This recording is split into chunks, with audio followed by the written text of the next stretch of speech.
Welcome to part 3 of Four Swords Adventures. And now we're in the coast. These level names are so bland sometimes. I mean, later on we're gonna get to a level that's just called the field. You don't have to use the camera stick to change formations. You can also just press L, but then you have to, like, you move the control stick one by one to get to the other formations. But you can also do a shortcut with that. Like, it seems really redundant that there's 3 different ways that you can switch formations. I mean, why can't you just have the camera stick switch formations and that's it?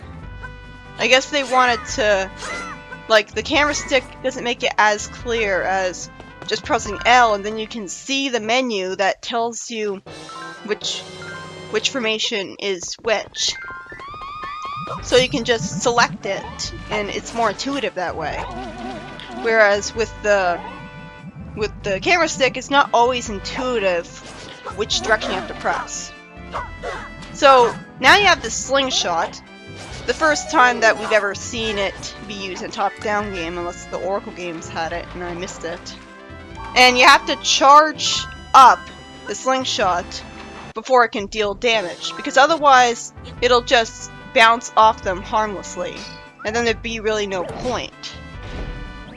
I don't think I've ever... It's been a long time since I've tried to use a slingshot against an enemy without charging it. I don't know why you have to charge it. I guess it just feels more satisfying. There you have some comedy with the large woman blocking the way to the other entrance. It's definitely a creative roadblock. And it's even lampshaded because the husband lampshades it. Something that is different about the bombs in this game is that you can actually attack them to make them blow up faster, which you couldn't do in the previous top-down Zelda games. It was only a 3D thing. And that's good because it makes it easier. It makes them blow up faster. Although here you can see that you arbitrarily can't place 3 bombs at once. It's limited to 2 for some reason. I guess that's to make it less broken in the multiplayer. Because in the multiplayer, you can battle against your friends if you want to. And so it would be kind of broken if you could just throw infinite bombs. But yeah, another thing that's different about the bombs is that if you throw it at an enemy, it'll blow up right away as soon as it hits the enemy. And that's what I was trying to do here, but I guess the Shadow Link is immune to bombs. That seems really arbitrary. I mean, he dies in one hit to everything else. And I just used a dash, thrust, whatever attack here. You do it by just jerking the control stick forwards and pressing B at the same time. I always do it by accident. I guess it's stronger than a normal sword attack, so that's good. And it also, like it's stronger, and it also sends you forwards a little bit. At least the walls not having cracks like they should is justified this time around by having a little patch of green below them. Like the cracked wall in the beginning of the stage, like not the beginning, but the one that you're seeing there is actually not cracked at all. So that's really bad design. If you poke the wall with your sword, it actually didn't make a different sound from all the other walls. So it doesn't tell you at all if it can be blown up or not. The thief earlier tells you about a shortcut to going to the formations by using the L button. Again, I don't see why you can't just not have the L button do the formations at all, and then you could free up the L button to be like a second item slot. Instead, you're limited to just 1 item slot, which is a major downgrade compared to the 3D games. I love that when you collect force gems and stuff underwater, you don't have to have a repetitive text box that reminds you what it is. Like, that's one of the problems with this game, is it constantly has repetitive text boxes. I love that you can upgrade items in this game. And this one upgrades the slingshot so that it's a scatter shot. so it doesn't just fire in straight lines now, so it helps defeat enemies faster. But, that's funny. Of course, you can't block while you're charging with a slingshot, so... Rolling is the fastest way to move in this game. Like, you just mash the R button, and you have to do it while you're walking, obviously.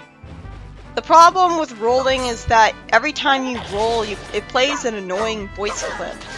Like, that's one of the problems with this game, is the constant voice clips.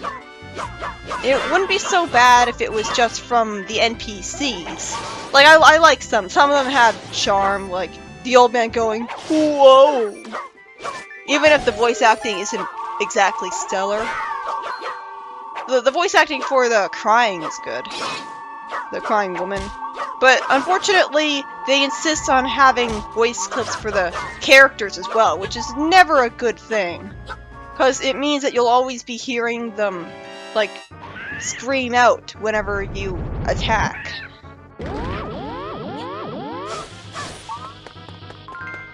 I kind of like these sections with the giant bombs. And it has a nice effect after the bomb blows up, where it kind of makes the screen look all weird and wavy. Although, come to think of it, shouldn't the explosion, if it's that big, like, destroy all the bushes for you? I mean, wouldn't that make things a lot easier instead of wasting my time with padding, having to cut through the bushes? I like that there's palm trees here. And here I showed off that you can actually attack the giant bomb yourself and increase the time limit yourself.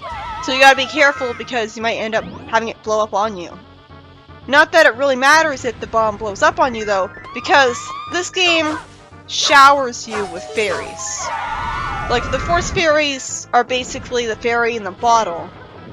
And you get awarded with them when you beat a level. So basically you essentially have infinite game overs. Like, infinite continues. So it doesn't really matter that you die because you're just gonna be revived by the fairy and be fine. But yeah, this is an alright level. So, the Navi Trackers minigame is only available in Japan and Korea for some reason. A localized version was shown at E3 with English voice acting, which is kind of weird. That's a first to have actual voice acting for a Zelda game that's not voice clips. Tetra, who shows up in this game, would only say the first letter of your name, because having her say, like, whatever you typed in would have been too complicated. The Korean version keeps Japanese voices, which must suck for the Koreans who don't know Japanese. It actually was going to be made a standalone game. I guess they didn't think it would be profitable enough. The points for the force fairies that you get at the end of a stage are based on the amount of hearts remaining and money that you have at the end of the level. In 3 or 4 players can vote for who was most helpful towards them with points. You can also grab links that aren't controlled by anyone in multiplayer to add them to your little team, which is necessary if you don't have all 4 players playing. This is a creative concept, having money that literally comes to life and attacks you. Like, you already had the likes earlier. The thing about the likes is, in Minish Cap, you can stun them with your boomerang. Like, you can send a boomerang out at their stock and make them get out prematurely, but you can't do that in this game. So, like, you literally have to go right up to them and activate them on purpose. Like these guys aren't so bad. Like, the pink Octoroks just all get into formations and shoot at once. But the most annoying part of this level is definitely the blue Octoroks, because they take forever to kill. And I hate having chests that contain really tiny amounts of money in it, because why can't you just collect the money, like, without a chest? All it does is force the time-wasting chest opening animation on you. And I don't like that sign because it just reminds me of something that I already know. Especially annoying since there's the exact same sign was found earlier in the level, so it just kind of feels like I'm being treated like an idiot. is pretty creative that you dive in order to avoid the big bomb explosion. Like, they could have easily just had it that you just avoid it by going into caves. And the music here is actually pretty epic. It's a good ominous feel considering how dangerous a situation it is.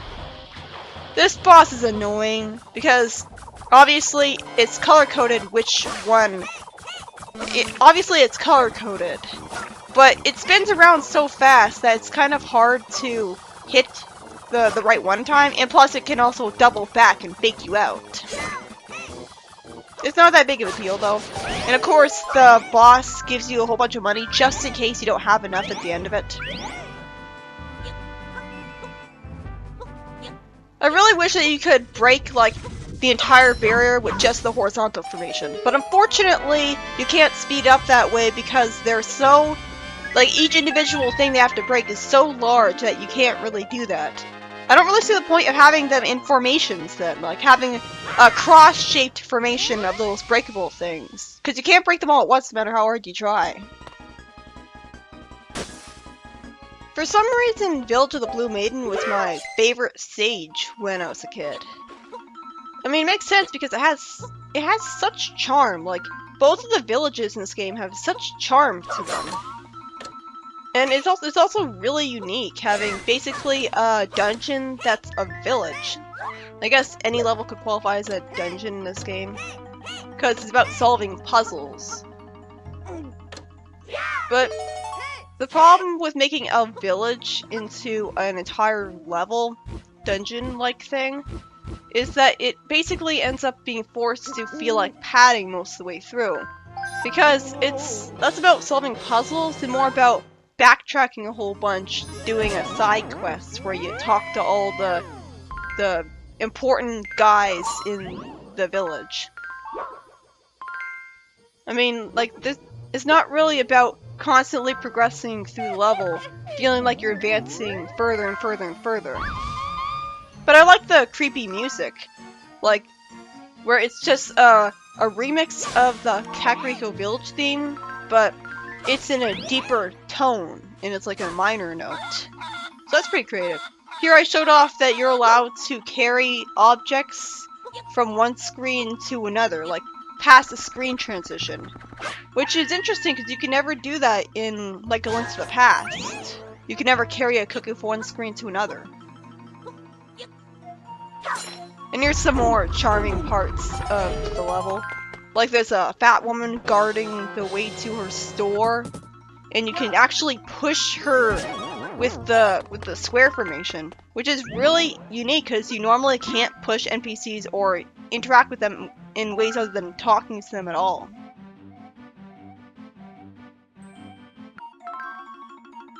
I don't really see why they're.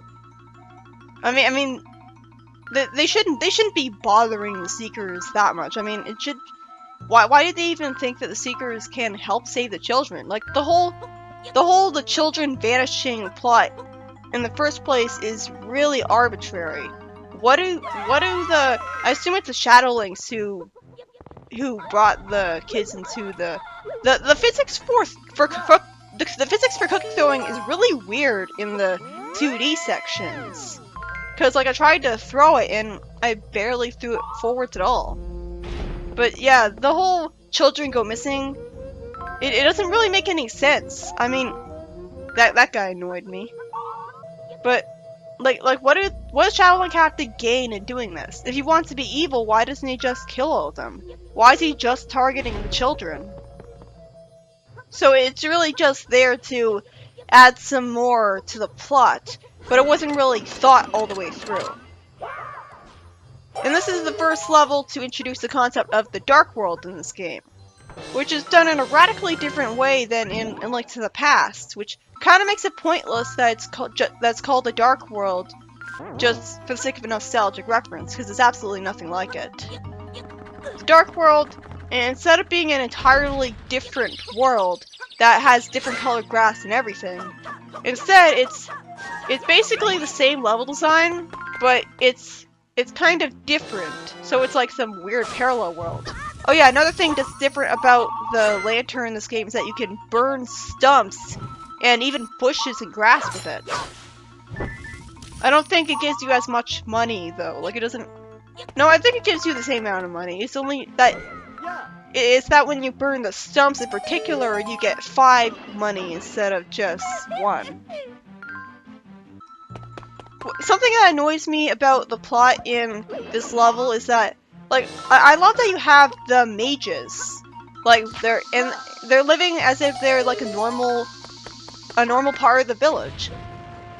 But the problem is that they try to portray them as sort of villains. Like, that one only held me up because I freed Vati, and they like Vati for some reason, because apparently he makes the world better for sorcerers? Why? I mean, that sounds like an intriguing plot point that could make that could actually make a sort of grayness to the morality where things get better for the mages but not for everyone else. Although not really seeing how things are so bad for everyone else aside from the children vanishing for no reason thing. But instead it's never really explained. And maybe that's a part of the story being gutted thing. Miyamoto felt that the game's story was originally too complex and forced it to be completely dumbed down, which is why the story is said to be all over the place in this game. I don't see how it could be complex when stories in Zelda games are never really that complicated. They're usually really generic, they just revolve around getting all of the MacGuffins. It's kind of annoying that the default option is the incorrect one and you have to scroll twice to get to maidens. I mean, they could at least let you scroll to the left and that wraps around over to the right and lets you get to maidens faster. Something that's different about the Pegasus boots in this game is that, as I showed off, you can actually dash in more than just in a straight line from where you first charge it up. Like you can actually turn with the Pegasus boots, and that's really convenient and cool. I mean, the downside is that you don't really dash that fast at all, but it's still much more of an improvement over the Pegasus boots in Link to the Past than a Link Between Worlds where you have the same Pegasus boots, except you can't stop immediately. So it just feels annoying. But here they actually made an improvement on a previous concept. I don't know if it's faster than rolling though. That's kind of the problem. And I don't know why you can't just have the Pegasus boots on the L button and be able to dash whenever you want. I love minigames that let you cheat with them. First there was the Wind Waker minigame where you could cheat with shooting the boat with the cannonball instead of the actual barrels. And now there's this minigame where you can cheat by making it so that you do what I did there, and then you can just really easily get as much money as you want. Like, that's so cool that they let you do that and get away with it. Like, I just love minigames that let you cheese them if you know exactly what to do. Like, there's no better way to reward skill. And I showed off there that if you hold down B for long enough, you can make the camera pan out to see everything on the screen, or everything in the room at once. And that's a good way to take advantage of the GameCube technology, because you can never do that in any of the top-down Zelda games other than this. Because the screen wasn't as big because it was a handheld, and because the NES and SNES are too limited technology and have smaller screens, I guess, so the room isn't able to have the camera pan out and stuff. Why would any of the kids not want to go home? I mean, I find that kind of hard to believe that only the teenage girl who's separated from her boyfriend is crying. Wouldn't all the other kids, like, miss their parents? Their behavior would only make sense if they just got kidnapped. And even then, I don't buy that they wouldn't be panicking over being separated from their family and not being allowed to go back there and losing their lives, and like they don't have anyone to cook for them and stuff.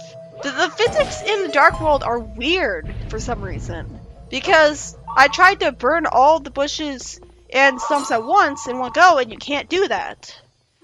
I don't get the point of changing the physics like that. Maybe it's because they thought the GBA can't handle much, so they have to do it like this. I don't know. It just seems pointless. I mean, look at them. It even takes longer to generate the blue force gems, and the blue force gems didn't show up at all for the pair of stumps here. But yeah, I don't see why you have to carry the letter around all the time. I mean, it just seems like a pointless annoyance, because I don't see why you can't just have it in your inventory and, like, you don't have to carry it around at all. I'm pretty sure that if you set stuff like this down for long enough, it vanishes. So that's why I ended up hiding it in that pointless house of jars that's totally pointless in order to do it. I think the location of the 300 force gems that's buried is randomized. Like, it's always somewhere near the house of jars, but it's randomized where it'll show up. And that house there gives you a choice between the fire rod for better offensive capability and one heart container. And you can't choose both. Like, even in multiplayer, you can't have, like, one player choose the fire. I actually burst out laughing when that happened. I don't know what happened there. But yeah, you can't just have two players get, like, two gifts. I'd rather choose the fire rod because that way you can, it's better to mow down a whole bunch of enemies with the fire rod and avoid getting a whole bunch of hearts taken from you than just get one heart container upgrade. But I always chose the heart container when I was little. And that makes sense because honestly you're forced to give up the fire rod anyways in order to get the Roc's Feather to progress with the level. At least in single player, because in multiplayer, the other player can just keep the fire rod no problem.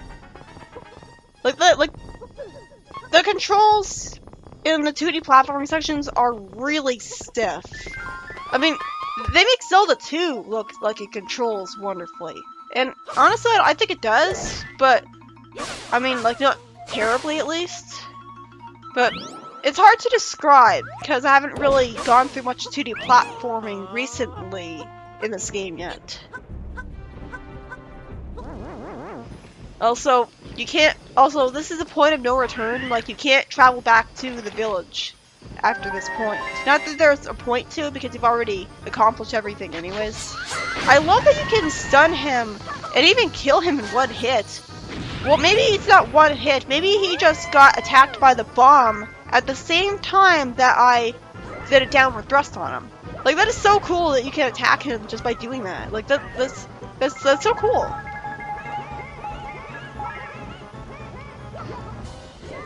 So yeah, it's a pretty fun fight. I don't really get the point of like why is it that the Link that he's disguised at is the only one that can hurt him?